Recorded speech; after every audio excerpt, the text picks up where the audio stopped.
The Maximum Happiness and Wellbeing course, Part 2, Session 19, The Power of Relationships. Your relationships with other people undoubtedly contribute the majority of happiness or unhappiness you experience in life. Understand the vital role of healthy personalities, combining the knowledge of the foregoing sessions to create wonderful, healthy relationships that will contribute immensely to your growth and happiness. Human relationships.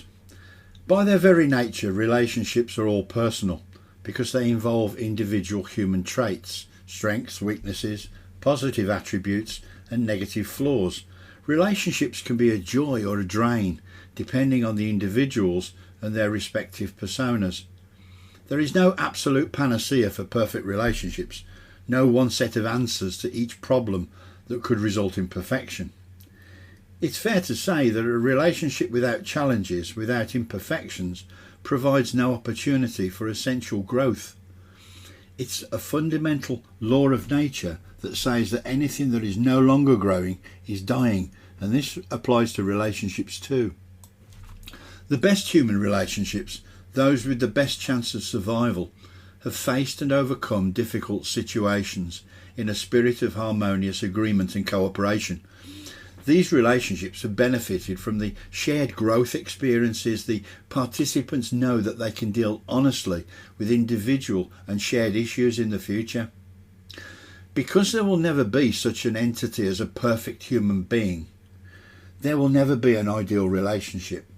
We're not suggesting that we rip apart happily acceptable relationships, looking for faults that don't exist. Disagreement and conflict, though, are a natural part of our evolutionary process. We learn little, if anything, from experiences that go perfectly, although we should enjoy and savour them when they do happen. Our real growth happens when conflict arises, and whilst respecting the feelings, opinions and the thoughts of the other, we can learn and grow through acceptance of another point of view, even if we disagree with it. Acceptance of another point of view does not necessarily mean you agree with it. Acceptance provides the atmosphere for growth. The perception cycle explained in session 9 is a practical example of this in action. The relationships that bring us the most fulfillment and genuine happiness are those where we are truly free to be our authentic selves. The authentic selves that don't have to pretend, tell lies or wear masks. Any relationship that does not have its basis in honesty and complete individual authenticity is at the mercy of the opposite traits of dishonesty, lies and deception. Happy relationships are those where the participants encourage each other to be completely truthful with one another, whatever that may involve. The origins of our true self go back to childhood, when circumstances, events and other people corrupted us and convinced us that it was acceptable to wear masks, to tell lies and to practice deception to get through relationships with others. This isn't a reference to blatant downright lies, a complete fabrication of personality or even criminal behaviour. Still, these traits start with what appear to be innocent small indiscretions or white lies, and once the habit is formed, it can develop into worsened behaviour. Before we know it, the line is so faint between the truth and deception that we barely know the difference. We read so often and so many times that we find from experience that only the truth will set us free. So many experiences recounted in the lives of others during the research years have led us to have absolute faith in this point. We've yet to see a set of circumstances when they are fully examined, when the absolute truth was not the most beneficial path for all the parties involved. Anything that is not completely truthful and honest is a deception, in whole or in part. This applies to a relationship, an emotion, an action, a remark, a promise, or anything else. Socrates, the Greek philosopher, once said, "An unexamined life is not worth living." Let's not kid ourselves here. Not disclosing something to someone that your heart tells you really should is as much of a lie as a blatant mistruth. Deliberately not disclosing something relevant to your current relationship with that person is deliberately misleading them.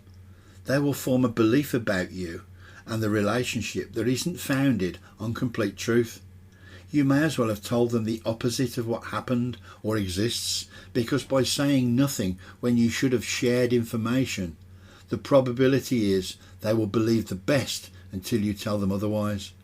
We may kid ourselves that we're protecting them from hurt or avoiding unnecessary conflict, but in reality that conflict will erupt at some time in the future. Lying by omission is still lying. The more we perpetuate the myth that little white lies or even whoppers are okay or are necessary to avoid pain and conflict, the thicker the mask we create between ourselves and our relationship partners, be they our spouse, lover, family, friends, colleagues or associates. So many relationships appear to the outside world to be ideal and happy, and indeed they could be once they've crossed the painful bridge of truth and growth. Authentic individual happiness is attained by facing up to the truths about yourself and accepting yourself for who you are now. You're not the thing you did or the words you said in a past life. You are you now. How to tell people what you feel about them. Always try to impress your feelings in terms of how you feel, rather than in terms of what you think the other person has done wrong. When you did this, said that, it made me feel. This sort of statement reduces the extent to which the other person feels they're being told off and is less likely to evoke a defensive adversarial response. So I'll repeat that. When you did this or said that, it made me feel like this. How you feel about someone's behaviour might greatly differ from their intention. Most of the time, when we feel hurt or angered by someone, they didn't intend to make us feel that bad.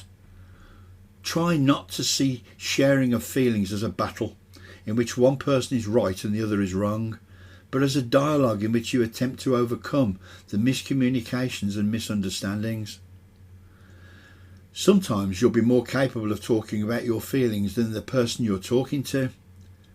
Men often assume women are better at expressing their feelings, but women can get blamed and defensive too. And sometimes you'll need to be the one who keeps the dialogue on a non-combative footing. Remember the golden rule: there are no rules. Too many relationships are ruined by there being too many rules.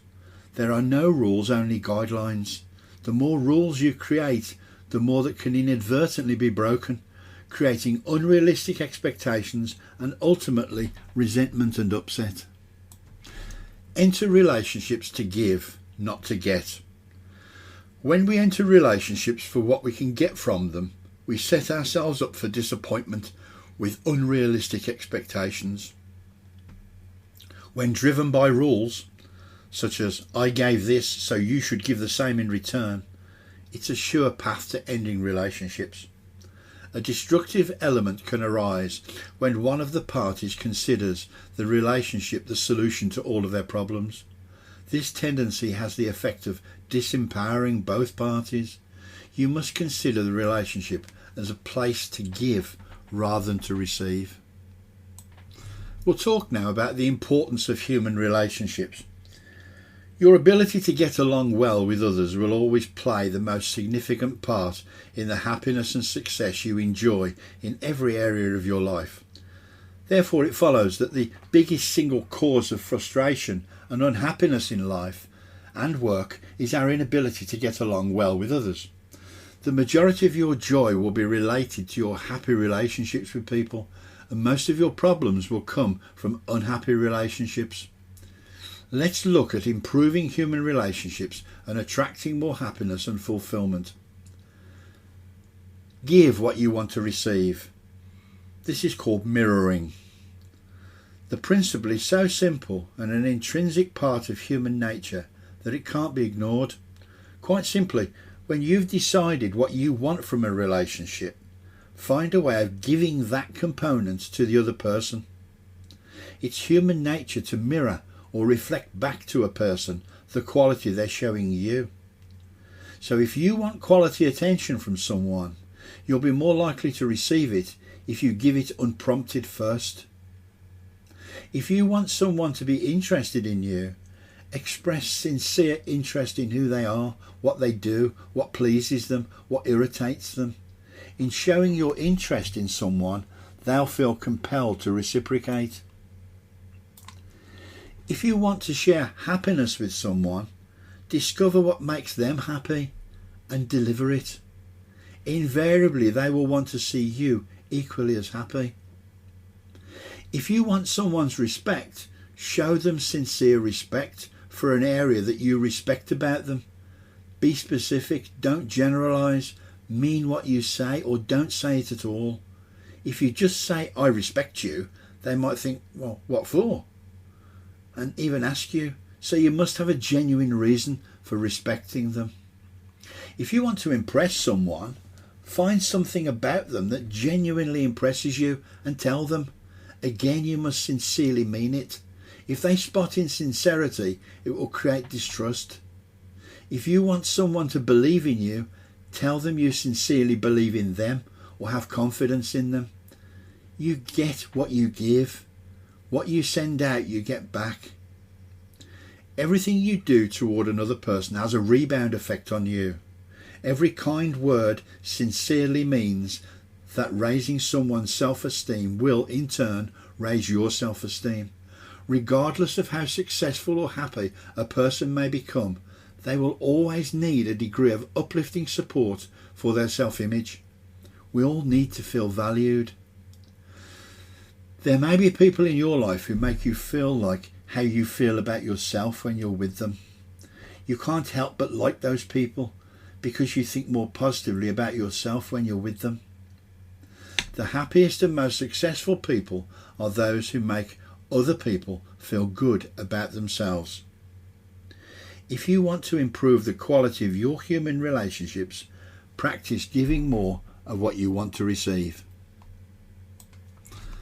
The 5 A's of healthy relationships: attention, acceptance, appreciation, affection, and approval are so crucial because of their integral connection to our self-esteem, a major influencing factor in our states of happiness. So let's look at each of them. Again, what follows applies not just to loving relationships, but also to our friendships and working relationships with colleagues too. Starting with attention. Receiving attention from others is vital. Think back to when you were a child. You simply needed to have your parents' attention. If this was given easily and unforced, chances are you wouldn't find it difficult to seek and accept attention from others as an adult. Suppose you were neglected or somehow your needs as a child were not fully met by your parents. In that case, you may be more insecure about receiving and giving attention in your relationships. Growing up, you get close to and wish to bond with a partner healthily. For the relationship to be happy, the two partners must pay attention to each other. Attention signifies the message, I see you. And who doesn't yearn to feel seen, understood and listened to by an intimate partner? Receiving and giving attention are among the cornerstones of a loving and mindful relationship. Attention refers to being aware of others and ourselves and to being the focus of someone's loving attention. Caretakers are often very good at being aware of others, but they're lacking in being aware of their own needs and wants. In addition, caretakers don't expect others to give them loving attention. All too often, caretakers form their primary relationship with someone who expects to get all the attention and give little in return. For many caretakers, getting attention feels unsafe because the self-focused partner tends to give the caretaker their attention only when he or she has a complaint, is angry, or is looking for someone to blame. Attention means the recipient is important to you, that they matter to you, and that you give your time, energy and effort to attend to them and their thoughts and their feelings. You are attentive to their whole being because you're curious to get to know and understand them. Attention is a prerequisite to attunement, which means mirrored attentiveness between two parties. Here it's helpful to underline that there are healthy and unhealthy needs for attention. Like everything else, there is also an equilibrium, a desired balance for attention.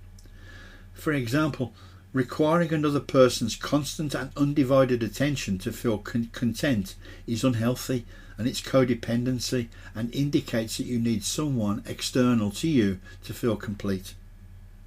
We all need someone who listens to our deepest feelings and needs, validates our efforts and understands our intentions and needs and fears. If you feel ignored, invalidated or invisible, start by giving yourself attention. Pay attention to your real feelings, identify what you like and don't like, and listen to what you think. Perhaps you could start writing these down so you can go back and learn to understand who you are and what you want in life. Mindful and loving attention means that when you are in the company of another person, you give them the attention you need to feel satisfied, seen, safe and ignored. They listen to you when you speak. They look at you and attempt to understand and accommodate your needs, hopefully similarly to how you act towards them. Mindful attention should also exist in separation between two partners, feeling that you matter to your partner even when you're not with them, and experiencing it in person is essential. Begin to notice what you say and do as you do your daily activities. Are you being the person you want to be? Are you living the life you want to live? Are you in loving, caring relationships where you feel seen and heard? If not, why are you putting up with less than you deserve? Everyone deserves loving attention, and we all need that kind of attention to thrive and be the best that we can be. Acceptance. Acceptance is an equally important element of any healthy, balanced relationship. When I accept another person fully, the message I imply to them is, you're enough and worthwhile to be accepted. Acceptance of the other means that we completely accept all of their being, flaws, insecurities and positive qualities as a whole, as they are. Our ability to be intimate with another person depends widely and largely on how accepted we feel by them. A sense of acceptance can be present when we are safe to be with ourselves. This safety is founded primarily on how our primary caregivers, parents and family accepted us authentically in early life. If we did not feel accepted back then, if we thought that we should better conceal some parts of ourselves and act as if we are something different than our true selves to please them or to adapt their standards, then experiencing this sense of acceptance may be a pressuring need in adult life and a challenge yet to be overcome. Lack of acceptance in childhood may result in feeling inadequate, not good enough, smart enough, pretty enough or anything enough, and ashamed to express our darker sides. In wishing for our partner to accept us, we hope to get a positive response to the question, can I be myself with you? Will you understand and respect the differences between us? Acceptance means feeling supported, encouraged to be oneself, approved of and validated. Approval seeking may be a sign of low self-esteem, especially when the intention to please others becomes greater than the value of yourself, something known as self-sacrifice, praised by many but not a healthy trait. Needing approval is necessary for our self-esteem. So does that mean that there's no room for individual change in a healthy relationship? Does it mean that you don't accept your partner fully if there are behaviours that you'd rather they change? Absolutely not.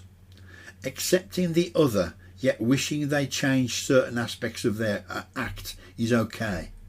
A healthy relationship is a lot about mutual agreements and healthy negotiating. You accept the person as a whole, but you may struggle with a specific behaviour.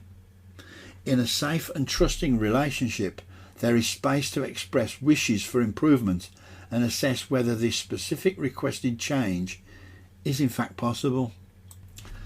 Demanding that the other person changes is something completely different. After all, boundaries are your own. If they are crossed repeatedly, you must act accordingly. While negotiation and expressing needs are signs of a healthy relationship, compromise must be avoided to find mutual solutions and golden lines that can lead to more excellent balance between the partners. Suppose you find yourself compromising vital aspects to please someone else and fulfill their expectations, or bending your limits to accommodate another when the other is unwilling to leave their comfort zone for you. In that case, there's no space for safety, and that's not what healthy relationships are all about. Acceptance means being seen with mercy, love, respect and understanding. We must feel safe, accepted, relaxed and worthy to be intimate. Are you getting these things in your relationships? If you're feeling anxious, needy, wary, self-conscious or intimidated, you're not receiving the acceptance that you need to function. That lack of acceptance may be coming from others, or it may be coming from yourself. Accepting yourself gives you self-confidence, self-esteem and hope.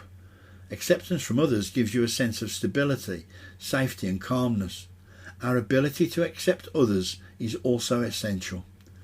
All too often, however, we interpret acceptance as agreement or acquiescence or putting up with unacceptable or hurtful behaviour from others. Acceptance means that you see the truth of the other person, the truth of your relationship with them, and then act based on that truth rather than pretending the person and relationship are something they're not. When someone is loving, hurtful, angry, resentful, caring or kind, you acknowledge the behaviour for what it is, not what you wish it to be. By acknowledging our actual experiences, we can figure out how to interpret our relationship and respond to them from an adult perspective. We have a right to ask others to treat us kindly, but we don't have the right to demand or coerce others to be what we want.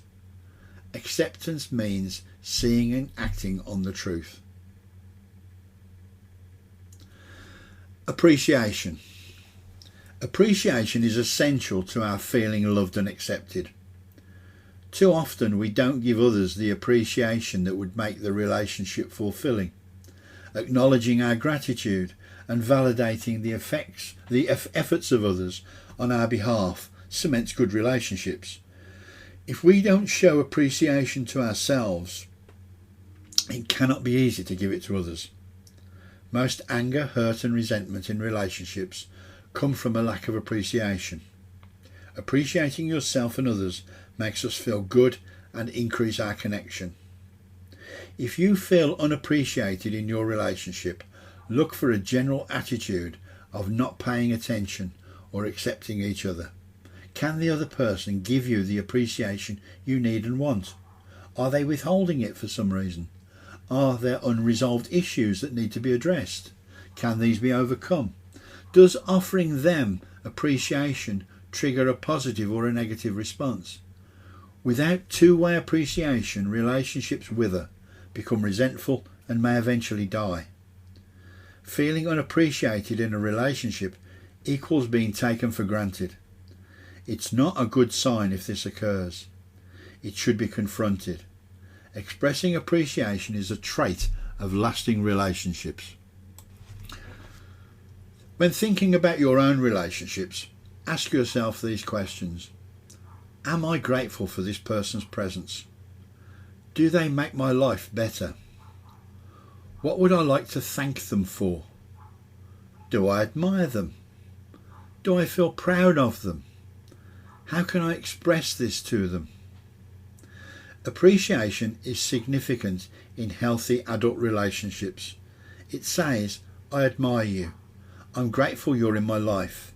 I acknowledge you and all of your potential. Appreciating someone means encouraging them to continue blooming into who they are. The more we appreciate someone, the more we create potential in them. Intimacy includes the ability to give and receive, and often showing appreciation for others means expressing gratitude about who they are, what they offer us, and what they do for us. Appreciation fosters closeness, since we want to be around those who appreciate us and make us feel good about ourselves and what we do. Feeling appreciated impacts our self-worth, especially when this appreciation was not granted to us in primary relationships during childhood. Affection. Affection comes from the word affect or feeling. As humans, we need emotional, spiritual and physical affection. Affection includes the three keys of attention, acceptance and appreciation, but it also requires some direct behaviours that show us the proof of these things. Affection is a code word for sex, but there can be sex with no affection whatsoever. Does your relationship feel intimate, caring, warm, safe, magnetic and loving? If so, affection will be included. Many people have relationships that can feel distant, inconsiderate, unkind and manipulative. In those instances, loving affection will be missing, and no amount of sex can make up for the missing intimacy. Affection is fourth in this list because it's grown out of the previous three. Without the other three, affection would not feel authentic. We all show affection in different ways and expect to receive it in various ways.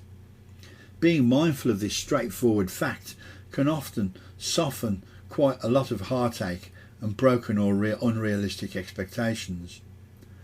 Affection refers to how feelings are expressed, both physical and emotional, but everyone is different. One may like to express their affection through thoughtful affections and actions. Others may prefer to shower their person with little gifts and surprises. Another may be quite verbal in their expression of affection, even write poems or make art inspired by the target of their affection, while somebody else may not like to talk about it at all. Affection is a unique and specific to each individual. What's common between us all is that acts of affection is what you do. I'll start that sentence again. What's common between us all, acts of affection, is that you don't have room for doubt about whether your partner cares about you. You feel it in some way, even if it means that you see your partner giving you their time and attention when they could be doing something else. But first, it's essential to understand that giving and receiving affection have a different meaning for each of us. No partner is a mind reader, regardless of how secure the bond is in the relationship, how great the connection is and how amazing it feels to be with them. Embracing our in-between differences is the first step to understanding this truth. Learning how to ask for the kind of affection you need to feel is an equally important aspect. Even when you learn this lesson and figure out how to ask for what you want and how you wish to feel and be loved, there's no guarantee that your partner can accommodate this need. Why? Because they don't. It's not because they don't like or love you enough. Perhaps their idea of giving affection differs significantly from what you have in mind. It can be pretty challenging to attempt to do something that you're not used to doing. Both partners can discuss what feels okay and what doesn't, and can assess together whether they can reach a golden line that leaves them both satisfied. Ask them. If you're still determining how your romantic partner wants to be loved, it may sound funny, but sometimes the simple statement, "Show me how to love you better," is all it may take. Even if it can baffle your partner, it can open the path for dialogue and for figuring out what they like and what they don't like, and whether you can and or even want to provide this for them. Approval. Approval means letting yourself and the other person be who you are. Too many rules, requirements and expectations push us into becoming who others need us to be, rather than being ourselves. Approval means we don't try to control the other person or allow the other person to control us. we don't deny the individuality of either person. Approval has many similarities to acceptance. We don't try to change the other person's feelings or force them into doing things they find intolerable or humiliating. We don't try to change their personality or beliefs, or blame them or judge them for mistakes or differences. Approval is the essence of unconditional love. Approving is associated with and similar to acceptance, yet it's not exactly the same. A healthy relationship is one where both parties are allowed by each other to be who they are. They're allowed to exhibit their less than perfect side, allowed to feel how they feel after disagreements and conflicts, are allowed to express their own needs and wishes without judgment, contempt or ridicule from each other. Approval doesn't mean that you can't set limits in relationships. Setting limits on intolerable behaviour isn't the same as trying to control the other person. Setting limits is done to protect yourself. Controlling is meant to make another do what you want. What you do then, when you find yourself in a relationship where the other person is highly controlling, or you find yourself desperately needing the other person to be different than they are, what do? That's the time to assess the relationship. Can you, in all good conscience, follow the 5 A's that we've discussed, or has the relationship disintegrated into a non-loving, non-caring, non-considerate interaction? Can you both fulfill the 5 A's, or has the relationship gone beyond repair? Only you can decide.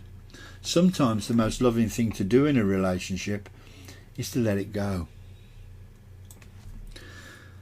Being approved as you are starts early on and manifests in adult relationships. If your abilities and accomplishments have been compared to those of another to diminish you, if you had to conceal your weaknesses to gain approval and appreciation, chances are you weren't fully allowed to be who you are early on in your life. Growing up, you may have heard phrases such as, "You shouldn't have done that," or said that, and "You should be ashamed of yourself." If too many of these shoulds existed, there were too many rules to abide by. There was neither freedom nor permission to be you. This can have significant implications in adult relationships, since the essence of approving is also the development of self-esteem, courage to express oneself, and vulnerability. Since presenting yourself authentically and vulnerably is a prerequisite to becoming intimate with another person, one can understand what consequences not feeling allowed to be who you are can have in a relationship. Yet, it's not a given that we may feel allowed to be as we are in relationships. The expectations of the other, or their idealised image of who we are, may play a central role in how we perceive to be allowed to express ourselves. Though enabling yourself to be authentic may have different manifestations in the early stage honeymoon period of a relationship than later on, it's of utmost importance regardless of the stage of the relationship. In a healthy relationship, both parties can feel free to be themselves without the actual or feared threat of being criticised or abandoned. Unfortunately though, control and high demands often take the place of approval in relationships. The 5 A's can guide healthy people into reciprocal adult relationships. Applying the principles of attention, acceptance, appreciation, affection and approval can upgrade your participation in any relationship. These guidelines can help you assess whether this is functional, loving and an adult relationship. A final word of caution. Only express appreciation, approval or admiration when you genuinely feel it. Insincerity in your attempts to raise others' self-esteem will be detected, fostering mistrust. The maxim is, if you can't say something positive or nice with complete sincerity, don't say anything until you can. The more of these principles you can apply yourself, the more likely your personality will be healthy, attractive to others, and instrumental to forging healthy relationships with others. Session 20 of this course is the power of love, which deals in more detail with the emotions that are exchanged and felt by people that are in love. Whilst we should take the 5 A's into consideration as far as relationships are concerned, the subject delves more deeply in session 20 when it relates to people who are in a loving relationship or in love with another person. An interesting factor of relationships is to ask yourself whether that person is in your life for a reason, a season, or a lifetime. When someone is in your life for a reason, it's usually to meet a need that you've expressed outwardly or inwardly. They've come to assist you through a difficulty, provide guidance and support, and aid you physically, emotionally, or spiritually. This may seem like a godsend to you, and they are. They're there for the reason you need them to be. Then, without any wrongdoing on your part or at an inconvenient time, this person will say or do something to bring the relationship to an end. Sometimes they die. Sometimes they just walk away. Sometimes they act up and force you to take a stand. We must realise that our needs have been met and our desires fulfilled. Their work is done. Your prayer has been answered, and it's time to move on. When people come into your life for a season, it's because your turn has come to share, grow or learn. They may bring you an experience of peace or make you laugh. They may teach you something you've never done. They usually give you an unbelievable amount of joy. Believe it, it's real, but only for a season. Like spring turns to summer and summer to fall, the season eventually ends. Lifetime relationships teach you lifetime lessons. Those things you must build upon to have a solid emotional foundation. Your job is to accept the lesson, love the person anyway, and use what you've learned in all other relationships and areas in your life. It's said that love is blind, but friendship is clairvoyant. Thank you for being part of my life, whether you were a reason, a season or a lifetime. Consider the people in your circles, work and social. Who were or are the reason people? What lessons did you learn? How did you grow? Who were the season individuals? What experiences did they bring for you and brought joy? When reason and season people in your life moved on, could you accept that it was time and think about the growth in your life? Who are the lifetime folks? What are you doing to learn from those individuals? This session concludes with Transformational Exercise 15. It's a life exercise. Savour the lesson from this story. And it's called the mayonnaise jar and 2 cups of coffee. When things in your life seem almost too much to handle, when 24 hours a day are not enough, remember the tale of the mayonnaise jar and 2 cups of coffee. A professor stood before his philosophy class and had some items in front of him. When the class began, he picked up a large empty mayonnaise jar and he filled it with golf balls. He then asked the students if the jar was full.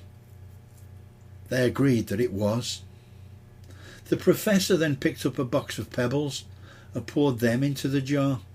He shook the jar lightly and the pebbles rolled into the open spaces between the golf balls. He then asked the students the same question, if the jar was full, and they agreed it was. Next, the professor picked up a box of sand and poured it into the jar. Of course, the sand filled up everything else, all the spaces between the golf balls and the pebbles, and once more he asked if the jar was full. The students responded with a unanimous yes. The professor then produced 2 cups of coffee from under the table and he poured all the contents into the jar, and the students laughed. As the laughter subsided, the professor said, "This jar represents your life. The golf balls are the important things, those you love and who love you, your children, your health, your friends and your favourite passions. And if everything else was lost and only the golf balls remained, your life would still be full. The pebbles represent the other things that matter, your job, your house and your car. The sand is everything else, the small stuff. If you put the sand into the jar first, there's no room for the pebbles or the golf balls. The same goes for life. If you spend all your time and energy on the small stuff, you'll never have room for the things that are important to you. Pay attention to the things that are critical to your happiness. Love your loved ones. Play with your children. Take time to get medical checkups. There will always be time to clean the house and to fix the broken dishwasher. Take care of the golf balls first, the things that matter. Set your priorities. The rest is just sand. One of the students raised her hand and inquired what the coffee represented, and the professor smiled. "I'm glad you've asked," he said. "It shows that no matter how full your life may be and may seem, there's always room for sharing a cup of coffee with a friend." Please share this story with someone that you care about. I just did.